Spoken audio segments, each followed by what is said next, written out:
AP cabinet సమావేశంలో తీసుకున్న నిర్ణయాలను మంత్రులు వివరిస్తూ ఉన్నారు. ఇప్పుడు ఆ లైవ్ చూద్దాం. చైతన్యపరచాలి, ప్రైవేటు కాకుండా గవర్నమెంట్ ఆఫీసులో డిసిప్లిన్ రావాలని చెప్పే లక్ష్యంతో ఒక కార్యక్రమం చేసడానికి విధంగా ముందుకు వెళ్ళారు. అలాగే విద్యుత్ రంగంలో జిఎస్డిపిలో 0.50 వరకు అదనపు రుణాన్ని పొందేందుకు కూడా ఆమోదం పొందడం జరిగింది. ఇట్లా ఎన్నో కార్యక్రమాలు చేసుకుంటూ ముఖ్యంగా అందరూ ఎదురు చూస్తుంటే డిస్ట్రిక్ట్ రీఆర్గనైజేషన్ దాని మీద సుదీర్ఘంగా మనం చర్చించడం జరిగింది. దానికి కూడా అన్ని ఫలితాలు కూడా మేము ముందు చెప్పబోతా ఉన్నాం. దాదాపుగా 17 జిల్లాల్లో మార్పుల కోసం మనం 9 ఇచ్చాము. 9 జిల్లాల్లో మార్పులు లేవు. విజయనగరం, పార్వతీపురం, మన్యం, విశాఖపట్నం, ఏలూరు, కృష్ణా, ఎన్టీఆర్, గుంటూరు, పల్నాడు, అనంతపురం తప్ప మిగతా 17 నియోజకవర్గాల్లో కూడా 17 జిల్లాల్లో కూడా మార్పులు వచ్చాయి. ఏదైతే గజెట్ ఇచ్చిన తర్వాత పబ్లిక్ నుంచి వచ్చిన రెస్పాన్స్ బట్టి మనకి ఎక్కడెక్కడైతే మండలాలు మారాలో, ఎక్కడెక్కడైతే డివిజన్స్ కావాలో అవన్నీ కూడా మనం ఏర్పాటు చేయడం జరిగింది. నూతనంగా రంపచోడవరం అంటే పోలవరం రంపచోడవరం, ఎందుకంటే పోలవరం అనేది ఈ రాష్ట్రానికే ఒక మంచి పేరున్నటువంటి మనకంటే మనం పోలవరాన్ని సోమవారంగా పెట్టుకుని మనం గతంలో కూడా చాలా కార్యక్రమాలు చేసాం. ఇది మనకి ఒక నాడి అని చెప్పి, జీవనాడి అని చెప్పి చెప్పుకున్నాం. కాబట్టి ఆ పేరు ఉండాలనే లక్ష్యంతో పోలవరం జిల్లాగా ఒకటి ఏర్పాటు చేసి రంపచోడవరం నియోజకవర్గాన్ని దాన్ని అభివృద్ధి చేయాలని చెప్పేసి, అలాగే ఎక్కడైతే పోలవరం విలేజ్ ఉందో దాన్ని కూడా రాబోయే రోజుల్లో అభివృద్ధి చేసి ఆ ప్రాంతానికి కూడా రెవెన్యూ పరంగా కూడా ఒక డివిజన్ ఇవ్వాలని చెప్పేసి కూడా ముఖ్యమంత్రి గారు కాంక్షించారు. అది రాబోయే రోజుల్లో కూడా చేయాలని చెప్పేసి మేము చేస్తూ ఉన్నాం. దాదాపుగా 25 మార్పులతో మనకి ఈ 17 జిల్లాలు మనం చేసాము. అంటే కొన్ని మండలాల మార్పులు అలా ఉన్నాయి. ముఖ్యంగా అయితే ప్రజలు కాంక్షించారు, గూడూరులో నుండి 3 మండలాల్ని నెల్లూరులో తీసుకురావటం.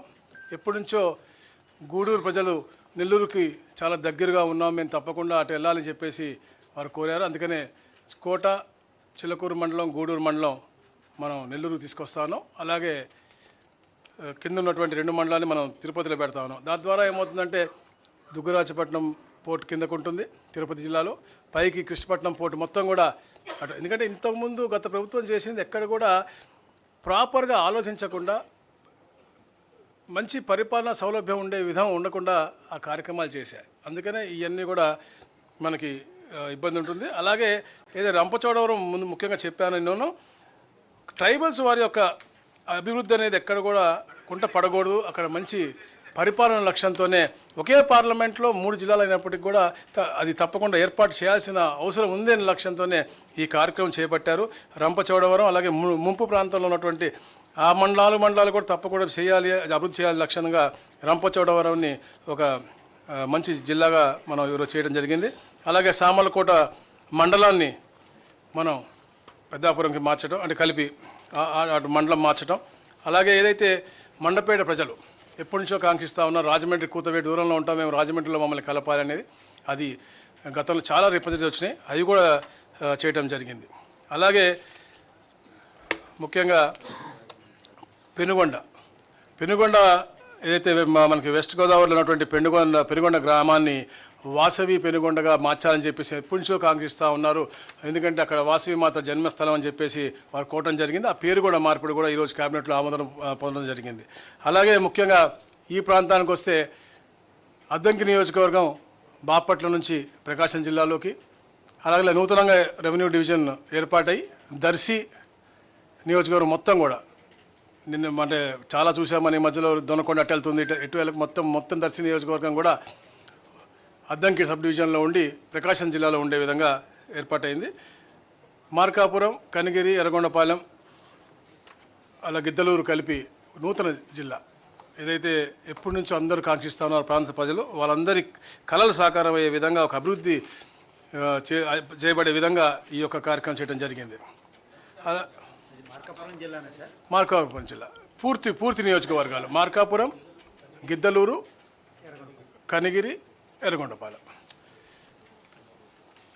అలాగే ఏదైతే కురిచేడు, దొనకొండ 2 కూడా మీకు అద్దంకి సబ్ డివిజన్, ప్రకాశం, అంటే డిఫరెంట్ రిప్రజెంటేషన్ మాకు వచ్చినాయి. అన్నీ కూడా మేము డిస్కస్ చేసి ఏది పరిపాలన సౌలభ్యం ఉంది. రాబోయే రోజుల్లో అన్ని జిల్లాల దగ్గరికి ఒక నియోజకవర్గం వల్ల వెళ్ళటం అనేది కష్టం అవుతూ ఉంటుంది. ఒక public representative let be MLA or any officer ఇద్దరు జిల్లా కలెక్టర్ దగ్గరికి పోవాలి అంటే ఇబ్బంది అవుతుంది. కాబట్టి ఎంత తక్కువ చేయగలిగామో అంత తక్కువగా మేము జిల్లాల్లోని మండలాలు అంటే ఒక నియోజకవర్గాన్ని 2 జిల్లాలు పెట్టలేదన్నమాట. అట్లా అది అయిపోయింది. తర్వాత ఏదైతే రైల్వే కోడూరు ఉందో ఎప్పటి నుంచి వాళ్ళు కాంక్షిస్తూ ఉన్నారు తిరుపతిలో రావాలని, వాళ్ళ జీవితాంతం వాళ్ళు కలగంటా ఉన్నారు. అది తిరుపతి జిల్లాలోకి తీసుకురావడం జరిగింది. రాజంపేట ఎప్పటి నుంచో ఉద్యమాల ప్రాంతం, వాళ్ళు ఎప్పుడు కూడా మేము హెడ్ క్వార్టర్ కావాలి లేకపోతే మేము కడపలో ఉంచండి అని చెప్పేసి వాళ్ళు ఎప్పటి నుంచో కోరుతున్నారు. వాళ్ళు రాయచోటి అనేది వాళ్ళు ఎప్పుడు కూడా హెడ్ క్వార్టర్గా వాళ్ళు ఒప్పుకోవట్లేదు. కాబట్టి రాజంపేటను కడపలో తీసుకెళ్లాలని చెప్పేసి ఒక ఆలోచనతో ఈరోజు ఈ క్యాబినెట్ ఆమోదం చేసింది. అలాగే ముఖ్యంగా మదనపల్లి జిల్లాలో ఏర్పాటు చేయాలని చెప్పేసి అందరూ కూడా డిస్కస్ చేశారు. ఏదైతే రాయచోటు ఉందో అది నిజంగా అంటే అది కొంచెం బాధాకరం విషయం. ఎందుకంటే గతంలో చేసినటువంటి పాలకులు ప్రాపర్గా చేయకుండా, ఎందుకంటే సరౌండెడ్ బై కాన్స్టిట్యున్సీస్ని ప్రాపర్గా వాళ్ళు ఇన్వాల్వ్ చేసి రాయచోటిని హెడ్ క్వార్టర్కి పెట్టుంటే ఈ ప్రాబ్లం వచ్చేది కాదు. రాజంపేట వాళ్ళు ఎప్పుడు కూడా కడపకి వెళ్తూ ఉంటారు. ఈ మన పొంగునూరుని తీసుకెళ్ళి చిత్తూరులో పెట్టి దాన్ని ఇక్కడ కలపకుండా అంటే ఒక అసలు పరిపాలనా సౌలభ్యం లేనటువంటి విధానంగా కేవలం రాయచోటిగా పెట్టేటువంటి పరిస్థితి. కాకపోతే ఇప్పుడు మన రాయచోటిని సింగిల్గా ఒక నియోజకవర్గాన్ని ఒక డిస్ట్రిక్ట్గా ఇవ్వలేము. కాబట్టి అన్నమయ్య జిల్లా అలాగే అన్నమయ్య జిల్లాగా ఉండి హెడ్ క్వార్టర్ని మదనపల్లి మార్చడం జరుగుతూ ఉంది. రాయచోటి కూడా మదనపల్లి జిల్లాలో ఒక భూభాగంగా ఉంటుందని చెప్పేసి కూడా మీకు తెలియజేస్తూ ఉన్నాను. ఈ మరి ముఖ్యమైనటువంటి మార్పులు ముఖ్యంగా బనగానపల్లి ఒక సబ్ డివిజన్ ఏర్పాటు అవుతూ ఉంది. అలాగే అడ్డ రోడ్డు అనకాపల్లి జిల్లాలో ఒక సబ్ డివిజన్ ఏర్పాటు అవుతూ ఉంది. అలాగే రాజంపేట ఏదైతే సిద్ధవటమును మరియు ఒంటిమిట్ట ఉందో వాళ్ళు ఎప్పటి నుంచో కూడా మేము కడపతోనే ఉంటా ఉన్నారు. సో వాళ్ళని కూడా అక్కడే ఉండే విధంగా, అలాగే మడకశిర ఎప్పటి నుంచో కాంక్షిస్తూ ఉన్నారు ప్రజలు. అక్కడ అందరూ కూడా సపరేట్ రెవెన్యూ డివిజన్ కావాలని, ఎందుకంటే అది కొంచెం పక్కకు తోసినట్టు ఉంటుంది కాబట్టి అది కూడా చేసినటువంటి పరిస్థితి. ఈ విధంగా ఈ మార్పులతో నూతనంగా రీఆర్గనైజేషన్స్ అన్నీ కూడా చేసి రేపటికి అది పూర్తవుతుంటుంది. ఎందుకంటే మేము 27/11 గజెట్ ఇచ్చాం, 27/12 అన్నీ కూడా అబ్జెక్షన్స్ తీసుకుని డిస్కస్ చేయడం జరిగింది. 31 నోటిఫికేషన్ ఇస్తాం కాబట్టి ఇవన్నీ కూడా 1వ తారీఖు నుంచి ఆచరణలోకి వస్తాయని చెప్పేసి కూడా తెలియజేస్తూ ఉన్నాను. 2 జిల్లాలు. అలాగే ఆదోనిలో కూడా చిన్న మార్పు. ఆదోనిలో ఒక మండలం పెంచి ఆదోని 1, ఆదోని 2 అని చెప్పేసి అక్కడ కూడా ఏర్పాటు చేయడం జరిగింది. రాబోయే రోజుల్లో ఎట్లయినా అవసరం బట్టి ఇంకేమైనా ఉంటే కూడా అక్కడ మార్పు చేస్తామని చెప్పేసి కూడా చెప్పాము. మేము పూర్తయినాక ప్రశ్నలు తీసుకోండి. ఇంకా ఉంది finish. Polavaram, Madanapalle, Annamayya as it is ఉంటుంది కాబట్టి 28 అవుతుంది. మార్కప్ అదే తగ్గింది కదా. మదనపల్లి లేదు, అన్నమయ్య జిల్లా పేరు అట్నే ఉంటుంది. అన్నమయ్య రాయచోటి భాగం head quarter is Madanapalle. It's like Annamayya at Madanapalle. You can write down as Annamayya at Madanapalle.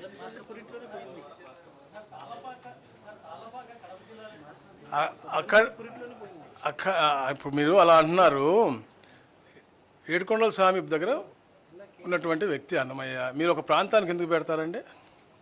Rajampet జన్మించాలి అక్కడే అంటే కాదు కదా. బ్రహ్మాండ నాయకుని దగ్గర సేవ చేసినటువంటి వ్యక్తి. అందరూ అలా అనుకుని ఒక పేరు ఇవాళ ఎన్టీ రామారావు గారు ఎక్కడ జన్మించారండి? నిమ్మకూరులో. ఎక్కడిచ్చారండి? అట్లా మీరు చూసుకుంటే అలాంటివి చాలా ఉన్నాయి. అట్లా ఉండదు.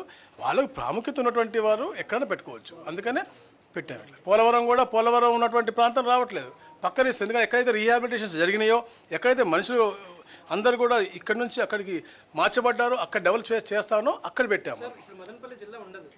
Madanapalle head quarters, but it is Annamayya జిల్లా ఎట్ మదనపల్లి. అంటే అంటే ఇప్పుడు 100% మీరు అడిగిన దాంట్లో ఉంది. ఏ ఎమ్మెల్యే కావచ్చు, ఏ మంత్రి కావచ్చు, వాళ్ళ హెడ్ క్వార్టర్ పోయేదని బాధాకరమైన విషయం. గౌరవ ముఖ్యమంత్రి గారు చాలా డిస్కస్ చేసి చాలా కన్సర్న్తో అక్కడ ఉన్నటువంటి అందరితో కూడా చర్చించి, ఎందుకంటే ఎవరు ఉండట్లేదు కాబట్టి రాజంపేట వాళ్ళు మేము ఉండము, మేము అసేమిరాని గొడవ చేస్తున్నారు, రైల్వే కొడుకు గొడవ చేస్తున్నారు కాబట్టి తప్పనిసరి అందరితో చర్చించిన తర్వాత ఇలాంటి డ్రాస్టిక్ డెసిషన్ తీసుకోవడం వచ్చింది. రాంప్రసాద్ రెడ్డి గారు చాలా బాధపడుతూ ఉన్నారు, వారు అడుగుతూ ఉన్నారు, వారు అంటే ఎవరు కూడా కోరు వెళ్ళిపోతారు. అందుకని మీరు చెప్పినట్టుగా వారిని మళ్ళీ పిలిపించడం జరిగింది. ఇప్పుడు కూడా గౌరవ ముఖ్యమంత్రి గారు మళ్ళీ క్యాబినెట్ తర్వాత కూడా వారి రూమ్లోకి పిలిచి మాట్లాడి ఓదార్చడం జరిగింది. తప్పకుండా అభివృద్ధి చేస్తాము, రాయచోటిని ఎప్పుడూ లేని విధంగా. ఎందుకంటే వాళ్ళ ఆశ చూపించిన విధానంలో కూడా ప్రాపర్గా లేదు. ఇప్పుడు వద్దు అనుకున్న వాళ్ళతో మనం ఎంతసేపు మాట్లాడగలం, ఎంతసేపు మనం కలిసి జీవించగలం? చుట్టుపక్కల అంటే ఆ రోజు పారదర్శకంగా చేసి ఉంటుంటే ఈ ప్రాబ్లం వచ్చేది కాదు. ఈరోజు వచ్చింది, దానికి ఎఫెక్ట్గా రాంప్రసాద్ రెడ్డి గారికి ఇబ్బందికరమైన వాతావరణం వచ్చింది. తప్పకుండా ఆ ప్రాంతాన్ని అభివృద్ధి పరంగా గౌరవ ముఖ్యమంత్రి గారు ఆశీర్వదిస్తారు. గౌరవ ముఖ్యమంత్రి గారు ఫీల్ అవుతూ ఉన్నారు. నేను చెప్పాను కూడా గతంలో రాయచోటిని అని, వారు కూడా ఫీల్ అవుతూ ఉన్నారు, దాంట్లో డౌట్ లేదు. కానీ ఎవరు కోరుకోవట్లేదు ఉంటానికి రాయచోటితో. రాయచోటి అనేది డిఫరెంట్లీ లొకేటెడ్ ప్లేస్ ఉంది. మేము కడపలో ఉంటామని చెప్పి రాజంపేట వాళ్ళు, రైల్వే కోర్టులో మేము తిరుపతిలో ఉంటామని చెప్పేసి విపరీతంగా అడుగుతూ ఉన్నారు. సో దాన్ని చేయడానికి చేశాను తప్ప వేరేదేం లేదు. రాంప్రసాద్ రెడ్డి తప్పకుండా దీన్ని అధిగమిస్తాడు. రాబోయే రోజుల్లో ఆ ప్రాంతాన్ని ఎలా అభివృద్ధి చేయాలో గౌరవ ముఖ్యమంత్రి గారు తప్పకుండా చేసి పెడతారు. వాళ్ళకి మెడికల్ కాలేజ్ కావాలా, లేకపోతే ఇంకేమన్నా కావాలా అనేది చూసి తప్పకుండా చేసి పెడతారు. కేవలం అడ్మినిస్ట్రేటివ్ గ్రౌండ్స్. గతంలో చెప్పా కదా, ఇప్పుడు పొంగనూరు ఇంత ఏ పార్లమెంట్ అండి, దాన్ని తీసుకెళ్ళి చిత్తూరులో ఎందుకు పెట్టారండి? ఆ రోజే పొంగనూరు పెట్టుంటే ఇవన్నీ కలిపి అప్పుడు హెడ్ క్వార్టర్ పెట్టి అభివృద్ధి చేస్తుంటే బాగుండేది. ఎందుకు పెట్టలేదని అట్లా? పొంగనూరు ఇక్కడ తీసుకెళ్ళి చిత్తూరులో అది ప్రాపర్ జియోగ్రఫీగా టోపోగ్రఫీగా కరెక్టా? కాదు కదా. ఇది అన్ని పరంగా అన్ని వర్గాలకి న్యాయం చేసినట్టు ఉంటుంది. రాయచోటికి కూడా యాక్చువల్గా మంచి జరుగుతుంది కదా. హెడ్ క్వార్టర్ పోయింది అనే బాధ అనేది తప్పకుండా ఉంటుంది ఆయనకి కానీ రాంప్రసాద్ గారికి కానీ. తప్పకుండా గౌరవ ముఖ్యమంత్రి గారు రాంప్రసాద్ గారికి ఎట్టి పరిస్థితుల్లో అన్యాయం చేయరు. అందుకనే వారిని కూడా పిలిచి మనం మాట్లాడడం జరిగింది.